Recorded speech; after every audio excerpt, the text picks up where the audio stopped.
और बहुत तरक्की भी मिली है यहाँ पर मथुरा में, इसलिए। अम्मा क्या मुद्दे रहे, क्या सोचकर जिन बोल रहे अच्छा उंगली दिखा दीजिए, वोट तो करके आई हैं, दिखा दीजिए ना उंगली, वोट तो कर दिया। नाम क्या है आपका? लक्ष्मी। लक्ष्मी जी, इस बार लक्ष्मी किस पे बरसेगी आशीर्वाद, ये जनता यही लोग बताएंगे। आप बताइए क्या मुद्दे रहे?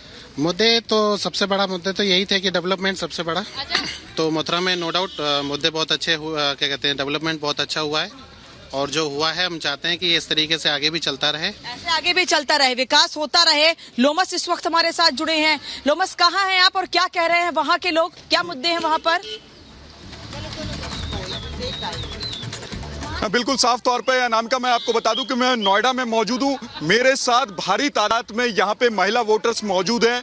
उन्हीं से हम जानने की कोशिश करते हैं क्या उनके मन में हिंट है और साथ ही किन मुद्दों को लेकर के वो वोट डालने के लिए गई थी। क्या मैम मन में हिंट है और किन मुद्दों को लेकर के अंदर वोट डालने गई थी? बिल्कुल, महिला सशक्तिकरण पर हम ज़रूर चाहेंगे कि सरकार वर्क करे और देश की जो सभ्यता है, कल्चर है, उसका हेरिटेज और ट्रेडिशन है, उसको लेके हम आगे बढ़ें। और हम चाहते हैं कि इस पर ज़रूर मोदी सरकार वर्क करे, जिससे हम वोट करने के लिए आएँ और कोशिश करेंगे कि एकजुट होकर हम इस पे काम करें, एक देश में मुहिम लेकर आएँ और न कि इंडियन ट्रेडिशन को ग्लोबल तौर पे हम इसको प्रकाशित करेंगे। क्या मैम मन में क्या हिंट है और साथ ही किन मुद्दों को लेकर के आप अंदर वोट डालने गई थी? डेफिनेटली वुमेन एम्पावरमेंट और सेफ्टी सिक्योरिटी हमारे बच्चों के लिए, महिलाओं के लिए, ये सबसे इम्पोर्टेंट मुद्दे हैं। इस पे काम करना चाहिए और डेफिनेटली अब की बार फिर मोदी सरकार। बिल्कुल साफ तौर पे कई और महिलाएं, उनसे भी हम जानने की कोशिश करते हैं। मैम किन खास मुद्दों को लेकर के आप अंदर वोट डालने के लिए गई थी? और साथ ही जो बीजेपी आरोप लगा रही है कि जब विपक्ष अगर सत्ता में आती है तो वो आपकी संपत्ति को नीलाम कर देगी, आपके मंगलसूत्र को गिरवी रखवा देगी, किस तरीके से देखती हैं? बिल्कुल सही बात है। मतलब अपनी प्रॉपर्टी कमाई हम ऐसे टैक्स में बाद में जब हमारे बच्चों को जाने उसमें टैक्स क्यों दिया जाए? It's wrong. और मोदी जी सब मतलब स्ट्रॉन्ग लीडर हैं और प्रगति मोदी जी कुछ कर नहीं सकता है। देश की प्रगति के लिए 10 साल में जितना हुआ है इतना 70 साल में कभी 60 साल में नहीं हुआ। मैम किस तरीके से आप देखती हैं, क्या हिंट लेकर के अंदर, मन में सवाल लेकर के अंदर गई थी, किन मुद्दों पे आपने ज़्यादा गौर किया? देश की सुरक्षा, देश का विकास और हमारे जो बच्चे हैं उनका भविष्य सुनहरा रहे। और लेडीज़ के लिए जो उन्होंने आरक्षण कराया है, अभी तक किसी ने हमें आरक्षण नहीं दिया था। अब लेडीज़ को आरक्षण तो मोदी जी के टाइम पर ही मिला है ना, इसलिए हम चाहते हैं कि देश इन्हीं के हाथ में। बीजेपी तो आरोप लगा रही है विपक्ष को लेकर के, अगर वो सत्ता में आते हैं तो आपकी संपत्ति को जब्त कर ले जाएगा, आधी संपत्ति आपकी जब्त हो जाएगी और साथ ही आपका मंगलसूत्र भी नीलाम हो जाएगा। हमारा मंगलसूत्र इतना सस्ता नहीं है कि हम नीलाम होने दें। दूसरी बात, वो आएंगे तब ना, जब तक नीलाम नहीं होगा, आएंगे तो नीलाम कहाँ से करेंगे? तो नीलाम नहीं होने देंगे। बहनों के साथ बोल रही हूँ, अब की बार विपक्ष पे आरोप लग रहा है, किस तरीके से देखते हैं कि मंगलसूत्र तक नीलाम कर दिया जाएगा? ये विपक्ष का भ्रम है और उनको भ्रम में जीने देते हैं, लेकिन हमें मालूम है अगर मोदी सरकार आती है तो निश्चित विकास देशवासियों का जरूर होगा। और महिलाएं भी हैं, उनसे हम जानने की कोशिश करते हैं साफ तौर पर क्या हिंट है, क्या मन में सवाल थे जो अंदर आप लेके गए? बिल्कुल बिल्कुल साल की महिला आई हैं, बिल्कुल साफ तौर पे देखिए, आप एक बुजुर्ग महिला भी आई हैं यहाँ पर अपना मत का प्रयोग करने के लिए। किन मुद्दों को लेकर के आप जा रही हैं अंदर, किन मुद्दों पे आज वोट गिरेगा? मैं सिर्फ मोदी जी के लिए आपको ये जी के लिए मुद्दे क्या खास रहेंगे? मेरे मुद्दे सुख रहे इस मुल्क में, शांति रहे मुल्क में, मिलजुल के रहे, झगड़ा ना करे, प्यार से रहे। बिल्कुल बिल्कुल साफ तौर पे हमारे कई सहयोगी जुड़े हुए हैं। अनामिका काली के पास चलते हैं जो कि मथुरा से जुड़ी हुई है। अनामिका काली, ओवर टू यू। लोमस, मैं यहाँ पे अमरावती से हूँ और देखिए अमरावती में मौसम यहाँ बदल गया, मौसम ने करवट ले ली है। पहले सुबह अच्छे खासे बादल थे, थोड़ा मौसम रात भरा था, लेकिन फिलहाल अच्छी खासी धूप हो गई है। लेकिन जो लोगों का जोश है वो कम होने का नाम नहीं ले रहा है। मेरी मौजूदगी एक पोलिंग बूथ पर और देखिए यहाँ लंबी कतार लगी हुई है। हालांकि एक ही कतार है लेकिन लोग पेशेंस रखे हुए अपनी बारी का इंतजार कर रहे हैं और लोगों से बात भी करेंगे, हम जानने का प्रयास करेंगे कि उनके लिए मुद्दे क्या है। आप बताइए, वोट डालने की लाइन में लगे हुए हैं? वोट डाल चुके हैं आप? नहीं मैडम, मेरा लिस्ट में नाम नहीं है। अच्छा। इसलिए मैं अभी यहाँ चेक करने आया हूँ। मैंने ऑनलाइन वगैरह जो कुछ प्लेटफॉर्म थे सब चेक किया, मगर कलेक्टर ऑफिस की जो नामुश्की है उसके कारण मेरा अभी नाम में लिस्ट में नाम नहीं है और मैं अपोजिट करता हूँ। डाल पाएंगे आप? नहीं, मैं अभी चेक करने आया यहाँ पे, पर ये लास्ट ऑप्शन है। अगर यही भी में मेरा अगर नहीं हुआ तो ये गवर्नमेंट ने मेरा वोटिंग राइट ये किया है।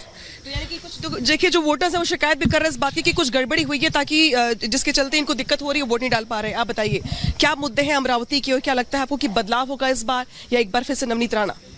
एक बार नवनीत राणा। क्यों नवनीत राणा? बहुत काम किए हैं उन्होंने। अच्छा, कुछ काम हुआ इलाके में? हाँ, रास्ते वगैरह सब हुए हैं। इस बार तो बलवंत वानखेड़े भी चुनावी मैदान में है, क्या लगता है आपको कि इस बार वो कितना जोर लगा रहे हैं जीत को लेकर? वो जोर लगा रहे हैं, लेकिन नवनीत राणा आने के चांस। अच्छा, आप बताइए महिलाओं को लेके, चूंकि यहाँ पे एक प्रत्याशी महिला भी नवनीत राणा, महिलाओं को लेके माहौल कैसा है? कुछ बेहतर लगता है आपको पहले से? कुछ हालात बदले हैं?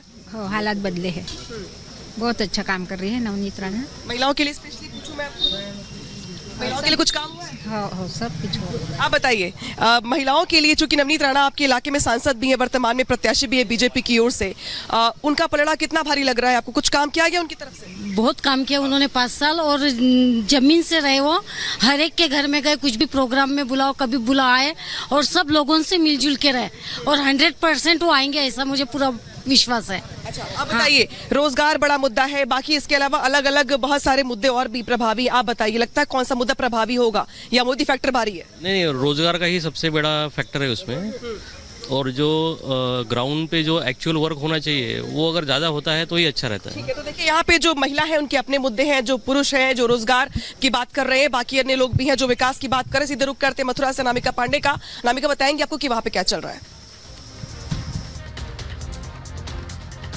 अनामिका, मैं यहाँ लोगों से लगातार बात कर रही हूँ। सबसे ज्यादा खुशी की बात यह है, अच्छी बात यह है कि महिलाएं देखिए कितनी बड़ी संख्या में वोट करने के लिए यहाँ पहुंच रही हैं। अभी कुछ देर पहले मैंने महिलाओं से बात की है, और भी कई महिलाएं हैं, और पीछे ये जो कॉलेज है यहाँ पर पूरा जो रास्ता है दोपहर के वक्त भी भरा हुआ है, क्योंकि लोग बड़ी संख्या में यहाँ वोट करने के लिए पहुंच रहे हैं। लेकिन इस बीच नोएडा से भारतीय जनता पार्टी के प्रत्याशी से हमने बातचीत की है। महेश शर्मा तीसरी बार मैदान में है, वो फिर कह रहे हैं कि तीसरी बार मोदी सरकार आएगी। 400 पार का नारा उन्होंने भी दिया। उनका कहना है कि 2047 तक देश को विकसित करने का संकल्प है, विपक्ष के पास कोई नीति नहीं है। महेश शर्मा ये बात कह रहे हैं, और क्या कहे महेश शर्मा ने रिपब्लिक भारत से खास बातचीत में, सुनिए। हमारे साथ बात करने के लिए डॉक्टर महेश शर्मा जी है। शर्मा जी, आज परीक्षा की घड़ी है, वोटिंग पोल्स शुरू हो गए हैं, किस तरीके से देखते हैं और वोटर्स को क्या कहेंगे आप? देखिए, आज तीसरी बार फिर से देश प्रधानमंत्री जी को चुनने जा रहा है नरेंद्र मोदी जी के रूप में। वो अपना एक अभिभावक देखते हैं, वो अपना एक मेंटर देखते हैं, एक लीडर देखते हैं, एक गुरु देखते हैं, और एक ऐसा संरक्षक देखते हैं जो हर वक्त उनके साथ खड़ा है। देश की सीमाएं सुरक्षित हैं, देश विकास के मार्ग पर आगे चलकर 2047 तक जो हमारा विकसित मार्ग देश बनने का संकल्प है, उस संकल्प को पूरा करने की ओर देश अग्रसर है। बिल्कुल, विपक्ष की बात करें, विपक्ष अब इंडिया गठबंधन के साथ उतरा है, और दूसरी तरफ बसपा ने भी अपना कैंडिडेट उतारा हुआ है। उनको किस तरीके से चुनौतीपूर्ण देखते हैं आप? देखिए, पिछले बार सारे उत्तर प्रदेश के अंदर सारे विपक्ष के लोग मिलकर एक थे, फिर भी हमारी जीत हुई थी। 3.5 लाख वोट के आसपास से जीत हुई थी। इस बार वो अलग अलग भी हैं, और मैं समझता हूँ विपक्ष इस वक्त एक कोई उनकी नीतियां नहीं है, कोई एजेंडा नहीं है, मौका परस्ती का गठबंधन है जो देश को और प्रदेश को कहीं आगे नहीं ले जा सकता। लोगों में विश्वास है कि अगर ये काम कोई कर सकता है तो नरेंद्र मोदी कर सकता है। मुख्यमंत्री योगी आदित्यनाथ जी की गुड